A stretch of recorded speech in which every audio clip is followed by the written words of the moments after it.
जय श्रीराम। सातत्यानं जिहादी प्रवृत्ती डोकं वर काढायला लागलेली आहेत। महाराष्ट्रामध्ये लव जिहाद, लँड जिहाद, वोट जिहाद, ज्यूस जिहाद आणि मागच्या काही दिवसामध्ये नाशिकमध्ये सापडलेला कॉर्पोरेट जिहाद। नाशिकच्या पोलिसांचं अभिनंदन आहे।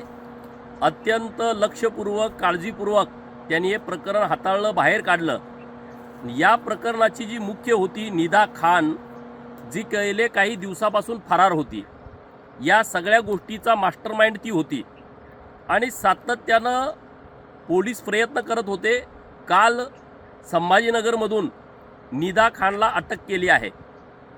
निदा खानला अटक केली, परंतु निदा खानचं समर्थन मागच्या काही दिवसामध्ये इम्तियाज जलीलनी केलं आणि काल संभाजीनगरमध्ये ती सापडणं, नगरसेवकाचा तिला पाठबळ असणं, तर या सगळ्या प्रकरणामध्ये इम्तियाज जलील यांचा मुख्य रोल असणार आहे आणि त्याचा तपास पोलिसांनी करावा अशी मागणी आमची नाशिक पोलिसांच्याकडे आहे। त्यांची प्रवृत्ती कशी आहे बघा।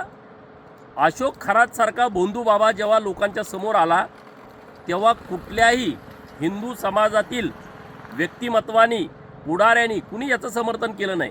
त्याला जेलमध्ये टाका किंवा त्याला कुणी दडवून ठेवला नाही। दुसऱ्या बाजूला निदा खानसारखा जेव्हा विषय पुढे येतो, तेव्हा इम्तियाज जलील आणि त्यांचे सगळे सहकारी उघडपणे भूमिका घेतात। संभाजीनगरमध्ये निदा खान सापडणं म्हणजे याच्या पाठीमागं मोठं षडयंत्र असण्याची शक्यता आहे। पोलिसांनी इम्तियाज जलील आणि त्यांचे जे नगरसेवक MIMचे आहेत त्यांची चौकशी करून त्यांना या गुन्ह्यामध्ये आरोपी करावं अशी आमची मागणी।